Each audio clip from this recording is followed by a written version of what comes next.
12 lanchas interceptoras.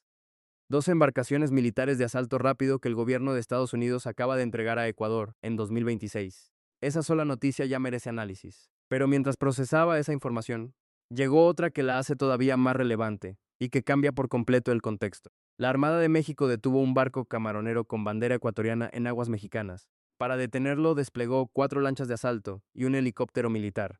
4 lanchas y un helicóptero para un camaronero. Cualquiera que haya visto alguna vez un operativo de pesca ilegal sabe que eso no es proporcional. Eso no fue un operativo de pesca ilegal. Fue un mensaje.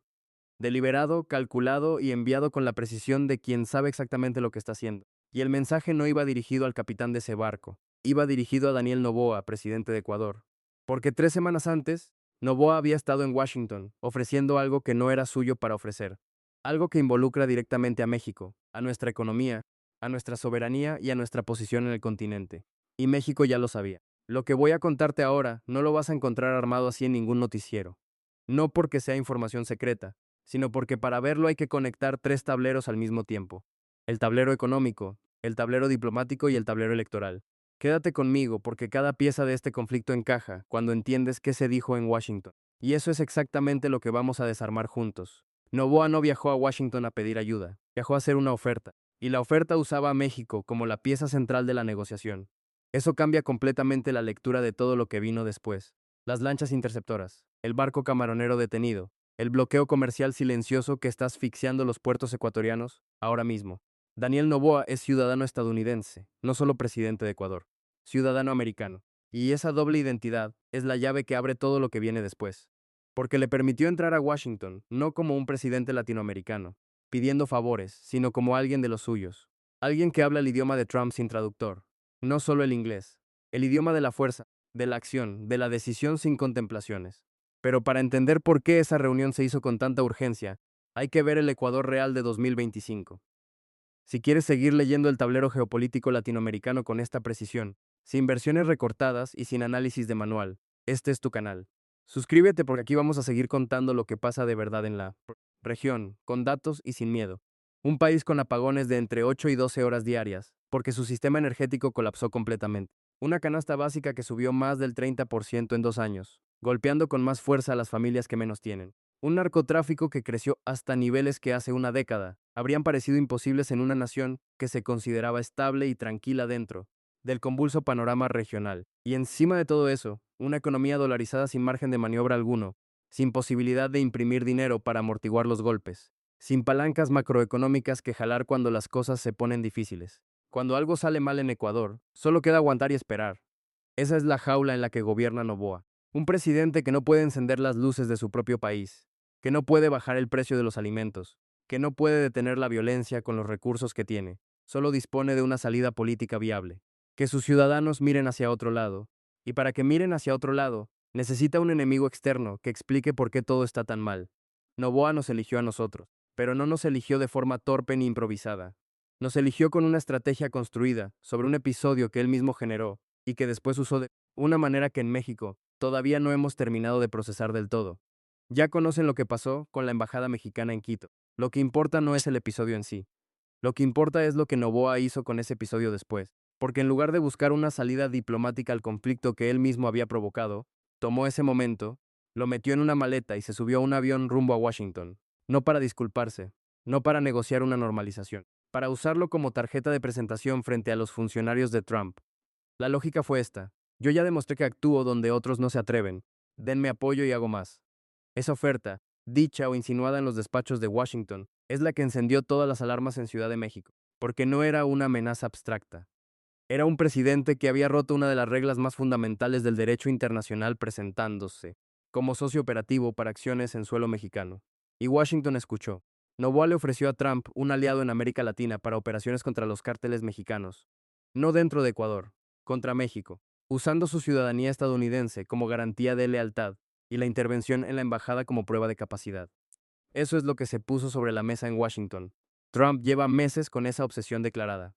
Ha calificado a los cárteles de organizaciones terroristas, ha amenazado con intervención unilateral y ha presionado a México con aranceles en cualquier otro contexto se llamaría abiertamente coerción. Noboa llegó con exactamente eso bajo el brazo. Nos usó como ficha de negociación. a México como el problema que él podía ayudar a resolver. Suscríbete antes de seguir porque lo que viene es la parte que explica por qué Noboa calculó muy mal y por qué la respuesta de México ya está cambiando las reglas del juego en toda la región. Pero aquí está lo que Noboa no calculó. Trump puede hablar de intervenir en México desde un micrófono.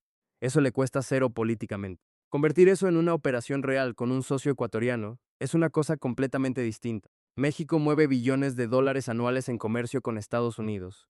La frontera compartida es el eje de toda la agenda migratoria de Trump. México no es prescindible para Washington, aunque su jefe no lo diga en público. El gabinete lo sabe. Noboa salió de Washington sin el respaldo militar que buscaba. Ecuador es el peón. México es el tablero. Y México decidió que era momento de demostrarlo. La Armada Mexicana ya estaba en el mar, antes de que Noboa aterrizara de regreso en Quito. Barcos camaroneros ecuatorianos intentando eludir las sanciones comerciales impuestas por el gobierno de Sheinbaum, ingresando productos al mercado mexicano por rutas alternativas. No eran operativos aislados, eran intentos sistemáticos de contrabando marítimo para romper un bloqueo económico que Ecuador no puede permitirse sostener.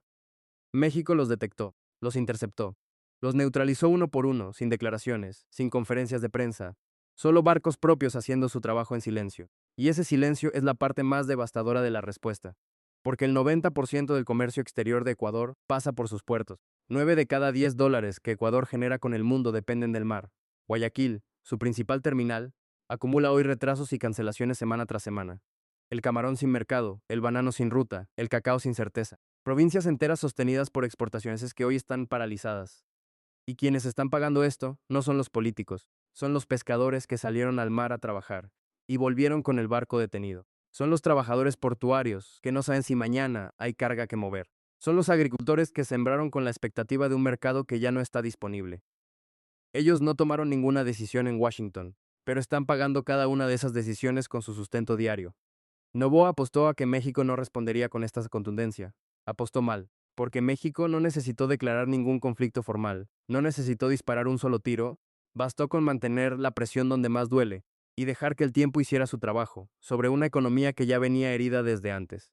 Eso no es casualidad, eso es estrategia, y es la clase de estrategia que cambia las reglas del juego para toda la región. Este conflicto no es sobre Camarón, nunca fue sobre Camarón desde el primer momento, es sobre algo mucho más profundo y más duradero.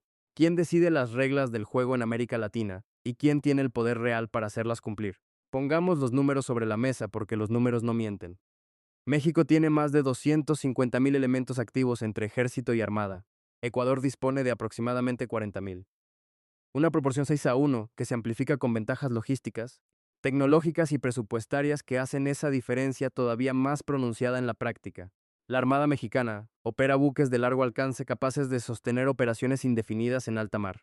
Ecuador tiene una flota orientada principalmente a la defensa costera. Pero hay una dimensión de este conflicto que casi nadie está conectando. La migración ecuatoriana hacia Estados Unidos no viaja en avión directo. Transita por México. Cientos de miles de ecuatorianos que cada año cruzan territorio mexicano dependen de que haya relaciones consulares funcionales, de que haya protección diplomática mínima, de que el gobierno mexicano no los trate como ciudadanos de un país que eligió ser su adversario. Noboa no habló de eso cuando se subió al avión a Washington, y sus propios ciudadanos están pagando esa omisión hoy. Y luego están las 12 lanchas. Washington no le está dando esas embarcaciones a Ecuador por generosidad. Está posicionando un activo militar en el Pacífico Oriental, con capacidad de proyección regional. México lo está leyendo exactamente así.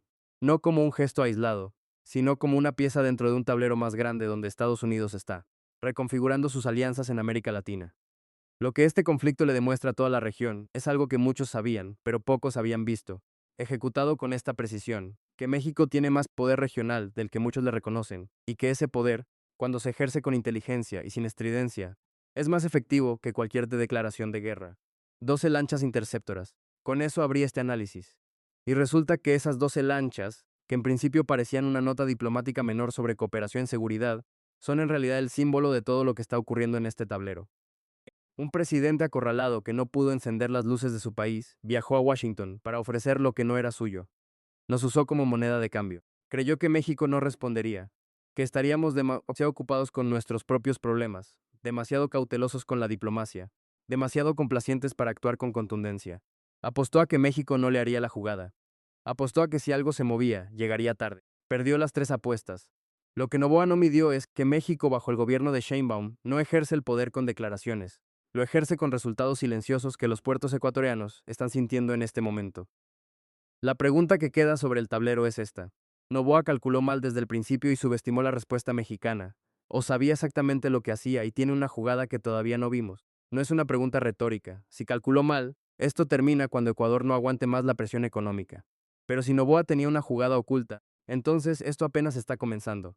Deja tu respuesta en los comentarios, porque la discusión que se genera ahí vale más que cualquier titular de noticiero.